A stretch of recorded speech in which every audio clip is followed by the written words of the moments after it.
Daniel Chaz Dudley. He is my son. Like all my children, he is the love of my life. I carried him for 9 months, fed him clothing, and made sure his life was filled with love and a sense of feeling safe.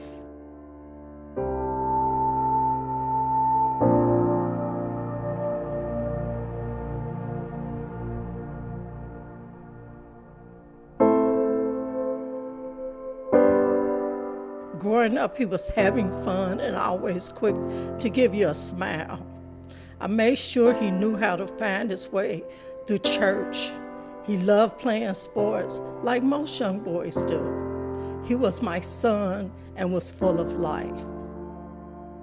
Cincinnati homicide investigators trying to figure out who was the trigger man that started shooting at people in a car right in the middle of the street. Our heart is grieved, and now it's our turn. It has come to our family. Daniel Dudley's mom is leaning hard on those closest to her after her son was gunned down in Hartwell about 4 a.m. this morning. Investigators say someone in a white car pulled alongside this blue Impala and started shooting, filling the car with bullets. The driver pulled over at a gas station up the road in Coleraine Township to get help, but it was too late for Dudley. He died on the way to the hospital. How is it that you can have life and be happy and almost carefree one moment and then total chaos the next? Once a violent crime is committed, time and events and people going and coming almost seems like a blur.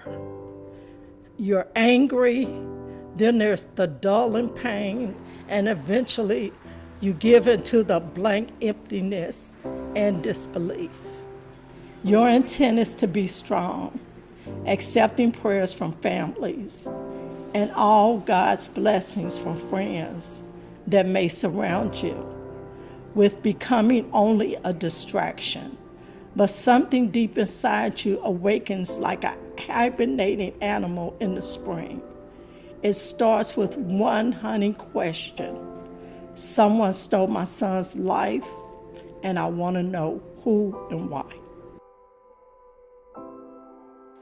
As I got ready to put the last minute of my things in the car, I get this scream on my phone that Chaz is dead, he's dead, he's dead. And in my heart, I kept saying, Lord, no, it's not possible. This can't be. I rebuke this. But in my heart of hearts, I felt like something wasn't right. And I get to the hospital, and I could see everybody standing around just like as if they was waiting on me. They were looking for me. They were looking for my expressions, my emotion. And I said, where is my child? And they told me his body was evidence and I couldn't touch him, but I could look at him through a window. So as I looked through the window and they let up the blinds, his head was turning toward me, but he was covered he had like a white sheet or towel covered the top of his head and his body. So I just wanted to just say, get up. This is not happening. You need to get up. And so I couldn't say anything. And I turned and I said, my children are in the hallway waiting. Can they please come in and see him? So as they came in, they were passing out where they had to take them out in wheelchairs. My other son just ran through the hall screaming. It was just horrible to just go through that and stand there and try to be strong for my family because I know they were dependent on me. It's been 10 years since her son Chaz was murdered in a senseless drive-by shooting while driving home from a nightclub that morning. She's like every other family that comes to her organization called You Can Speak for Me for help. They have this one message.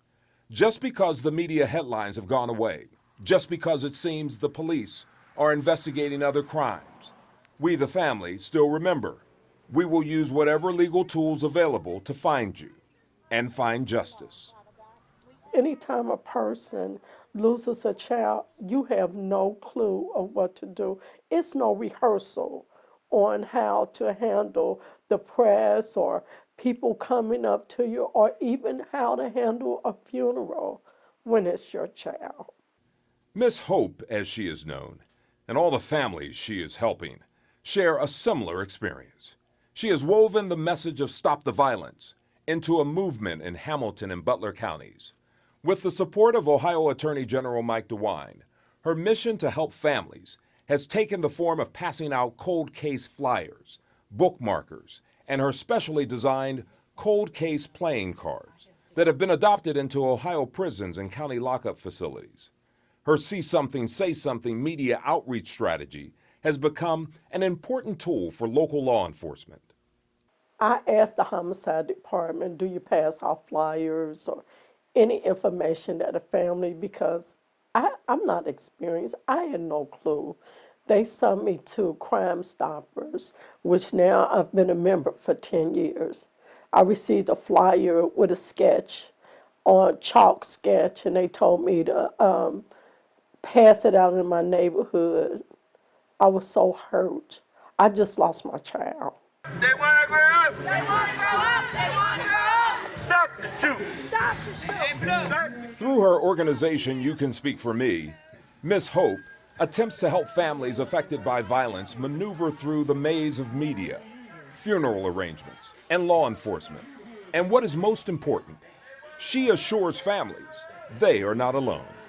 The grieving process and the search for justice is the same for all families in these circumstances.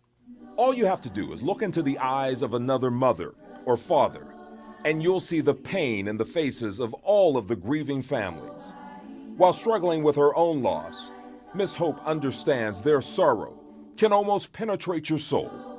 How do you begin to understand such a senseless loss? But the pain of losing her son is never far away. Remembering his birthday, holidays, and the anniversary of the shooting casts a huge shadow. It hovers, this feeling of loss that visits her like an unwanted gloomy day.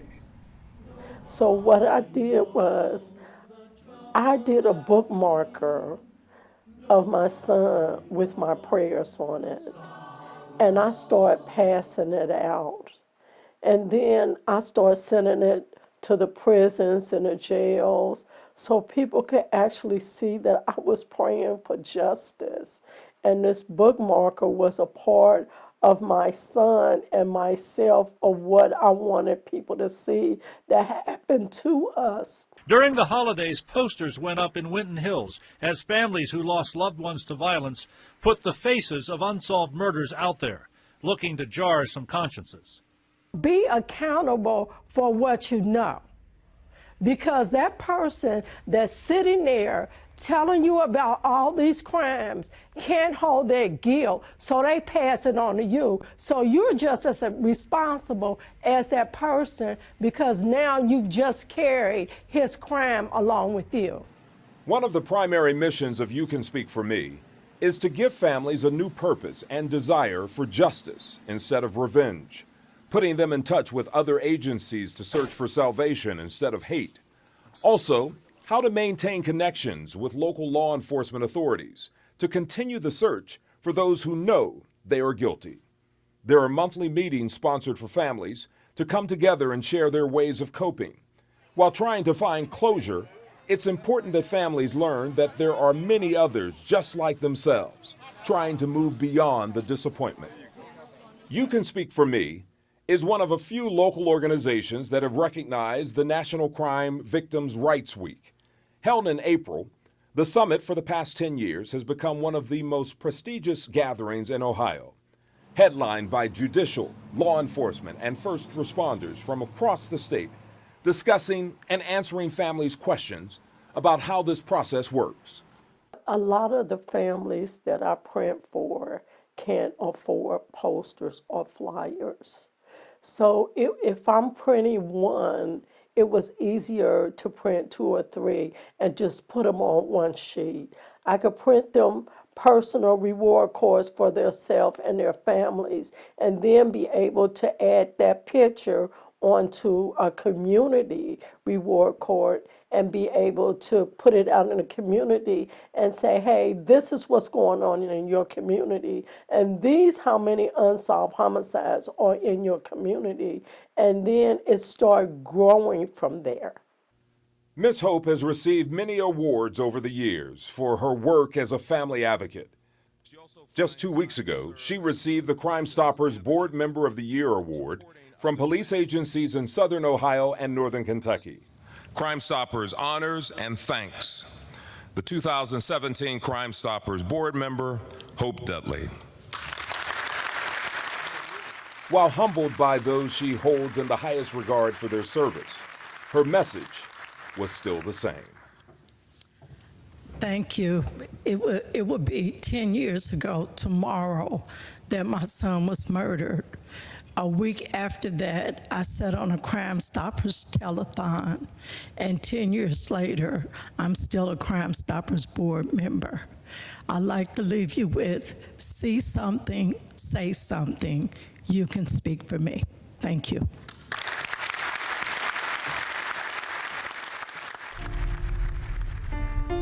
My child is a part of me. And every time I come up here, it hurts because I have no justice.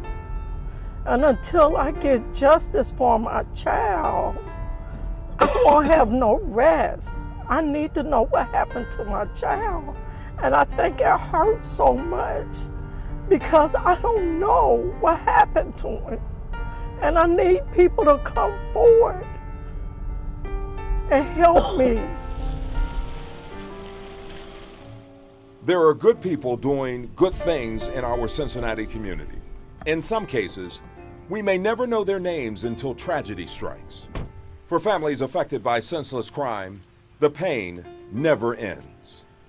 It was just a week of just trying to make arrangements and trying to pick out our coffin and clothes, and because my mind wasn't on anything, but I have to bury my child. It was just a nightmare that I just thought I was asleep and that I could wake up and this would be a bad dream. But every time I went to sleep, I could see that he was gone. He wasn't where he's supposed to be, and I couldn't hear him. I called his phone just so I could hear his voice. It was just unbelievable. Something I wouldn't wish on nobody to go through. That was the most horrible thing that ever happened to me. It's good to know that Miss Hope's brand of hope is showing others in the community that families are still here, still vigilant for justice, long after the headlines have disappeared.